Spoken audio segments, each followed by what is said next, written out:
প্রিয় দর্শক, কেমন আছেন? আশা করছি ভালো আছেন। নতুন একটা ভিডিওতে আপনাদের সবাইকে আমন্ত্রণ জানাচ্ছি। এই ভিডিওতে আমাদের দেশের মজার অভিনেতা সিদ্দিকুর রহমান সাহেব সম্পর্কে কিছু কথা বলতে চাই। সিদ্দিক সাহেব সদ্য কারামুক্ত হয়েছেন। তিনি কখন জেলে গিয়েছেন, কিভাবে জেলে গিয়েছেন সেটা আমরা দেখেছি, এবং জেল থেকে বেরিয়ে তার যে অভিজ্ঞতা, তার যে অনুভূতি, তার যে ভালো লাগা, তার যে গেট আপ সেট আপ, তার যে পরিবর্তন, সেটা আমরা লক্ষ্য করছি এবং তিনিও সেটা বলছেন। তার মানে জেলখানা হইল একটা বিরাট শিক্ষালয়, এবং সেই শিক্ষালয়ে আমিও উদ্বুদ্ধ হচ্ছি কখন জেলে যাব, শিখতে পারবো। অনেকেই উদ্বুদ্ধ হচ্ছেন, অনেকেই চাচ্ছেন কিভাবে জেলে যাওয়া যায়, শিখা যায়। বিশাল শিক্ষালয় যেহেতু জেলখানা, সিদ্দিকুর রহমান সাহেবের বক্তব্য অনুযায়ী সিদ্দিক, ঠিক আছে। তো এখন সিদ্দিক সাহেবকে যখন তার উপর মফ করা হয়, তাকে যখন আপনারা দেখেছেন, সেই ভিডিওটি ভাইরাল হয়েছে, এবং তখন আমরা সেই ভিডিও নিয়ে আমিও বেশ কয়েকটা কন্টেন্ট তৈরি করেছি সিদ্দিকুর রহমানের পক্ষে।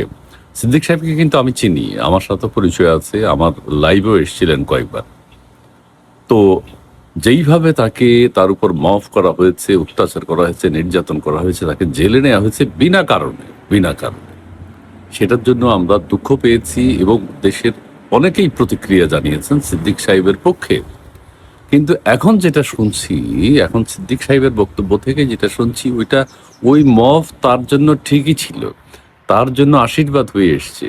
তিনি যে জেলে গিয়েছেন এত আনন্দে, এত ভালো ছিলেন, তার চেহারাও বেশ চকচকে হয়ে গেছে, আপনারা দেখেছেন। এবং তিনি সেখানে নিশ্চয়ই ভালো খেয়েছেন। জেলে যে কষ্ট, দুঃখ, যন্ত্রণা আমরা শুনতাম, তা তো না, সত্য না। সিদ্দিক সাহেবের বক্তব্য শুনে তো আমরা সেটা মিথ্যা প্রমাণিত হচ্ছে। জেল জীবন আমরা চাই, এখন জেলে যেতে চাই, অনেকেই জেলে যেতে চান, কারণ ওই সিদ্দিক সাহেব যে বক্তব্য দিয়েছেন সেটাতে আমরা আকৃষ্ট হয়েছি। জেল জীবন আমরা গ্রহণ করতে চাই, সে কাশিমপুর কারাগার হোক আর কেরানীগঞ্জ কারাগার হোক, আমরা যেতে চাই। সে পাবনার কারাগার হোক আর নোয়াখালীর কারাগার হোক, আমরা যেতে চাই, শিখতে চাই। সিদ্দিক সাহেব বেরিয়ে যেইভাবে বলেছেন এবং যে গেটআপে বেরিয়েছেন, যে বক্তব্য তিনি দিচ্ছেন, তার বাকি জীবন আর কোনো সমস্যা হবে না। তিনি যে পরিবর্তন তার জীবনে দেখাচ্ছেন, বাকি জীবনে তাকে আর জেলে নেওয়ার প্রশ্নই ওঠে না। কেউ তার উপর টোকাও দেবে না, ফুলের টোকাও দেবে না। তার যে পরিবর্তন, তার যে কথাবার্তা, এবং তার যে, আপনারা বুঝেছেন, আমি পুরোটা ক্লিয়ার করলাম না, কতদিন তিনি ধরে রাখতে পারবেন। এবং তিনি যে বক্তব্য দিয়ে বেরিয়েছেন, যে বক্তব্যগুলো দিচ্ছেন, তাকে আর কেউ, কোনো পক্ষই ফুলের টোকাও দেবে না, ঠিক আছে।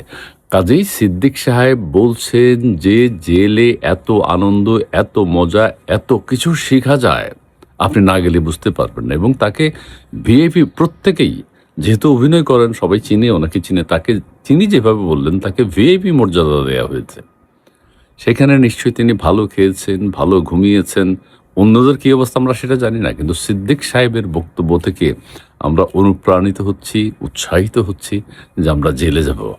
সিদ্দিক সাহেব প্রকারান্তরে তার উপর যারা মফ করেছিল তাদেরকে ধন্যবাদ দিয়েছেন, তাদেরকে তিনি ক্ষমা করেছেন।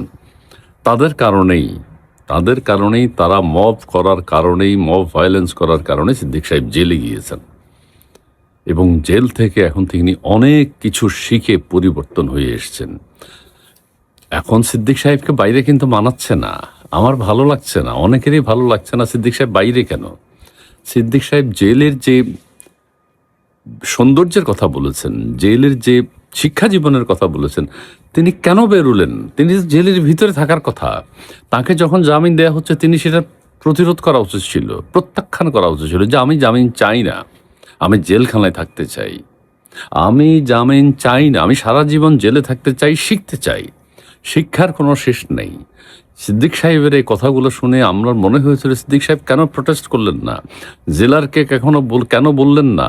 আদালতকে কেন বললেন না আমি মুক্তি চাই না, আমি মুক্তি চাই না, আমি জেলে থাকতে চাই, শিখতে চাই? কিন্তু সিদ্দিক সাহেব বেরিয়ে আসাতে তার কথাগুলো শুনে এখন হতাশ হচ্ছে এই কারণে, তার জেল জীবনীতে ভালো ছিল। তিনি যদি আরো থাকতেন, আরো শিখতে পারতেন। তিনি যদি আরো থাকতেন, একদম আলেম ওলামা হয়ে বেরোতে পারতেন। কিন্তু এটা তো পূর্ণাঙ্গ। তিনি মাঝে মধ্যে হাদিস কোরআন বলেন যে হ্যাঁ, আরো পড়াশোনা করতে হবে। জেলে যদি তিনি আরো কিছুদিন থাকতেন, তিনি আমির হামজা হয়ে বেরোতে পারতেন, তিনি তারেক মনোয়ার হয়ে বেরোতে পারতেন। কিন্তু তিনি সেটা মিস করেছেন। আমি তো বলবো সিদ্দিক ভাই, আপনি আবার জেলে চলে যান, আবার আবার ফেরত যান, আপনি আরো শিখেন, আপনাকে আরো পরে আমরা চাই বাইরে, মুক্ত জীবনে, মুক্ত জীবন না মানে বাইরের জীবনে আমরা আরো পরে চাই আপনাকে, আপনি আরো শিখুন, আরো শিখে আমাদেরকে শিক্ষিত করে তুলুন। যেহেতু আমাদের ব্যর্থতা, আমরা এখন জেলে যেতে পাচ্ছি না, অনেকেরই ব্যর্থতা, জেলে যেতে পাচ্ছি না, সেহেতু আমাদেরকে শিখাবে কে? জেল জীবন সম্পর্কে আমাদেরকে এত সুন্দর করে বলবে কে?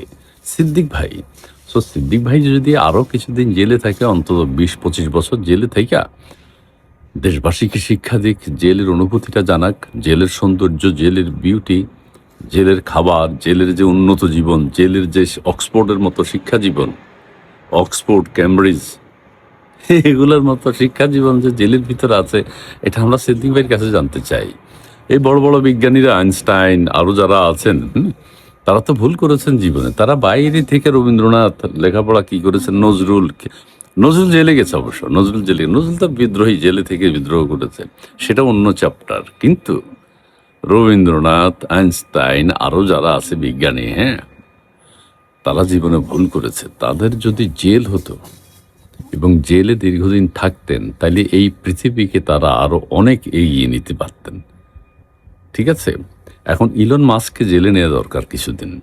ইলন মাস্ককে যদি জেলে রাখা হয়, সে প্রযুক্তিগতভাবে বিল গেটসকে সাথে নিতে হবে, জেফ বেজোসকেও নিতে হবে। এরা যদি জেলে যায়, এরা আরো শিখবে, আরো জানবে, পৃথিবীকে উন্নত করবে, প্রযুক্তিগতভাবে উন্নত করবে। আর আমাদের আলেম ওলামা, আমাদের যারা আছে, মামুনুল হককে অল্প কয়দিন রাখা হয়েছে, আরও যারা আছে সবাইকে যদি জেলে নিয়ে যায়, এদিন 20-25 বছর পরে ছাড়া হয়, তাহলে দেশ অনেক কিছু জানতে পারবে, অনেক কিছু শিখতে পারবে। সিদ্দিকুর রহমানের আবার জেল জীবন আমরা চাই। সিদ্দিকুর রহমান আবার জেলে ফিরে যাক, আবার তাকে অ্যারেস্ট করা হোক, আবার কেউ একজন তাকে মফ করা হোক, কোনোভাবে মফ করে যদি আবার জেলে পাঠানো যায়, আমাদের অভিনেতা এই দিক সেই দিক চারিদিক সিদ্দিক অনেক কিছু শিখতে পারবেন এবং তার মারফতে আমরাও অনেক কিছু জানতে পারবো। ধন্যবাদ।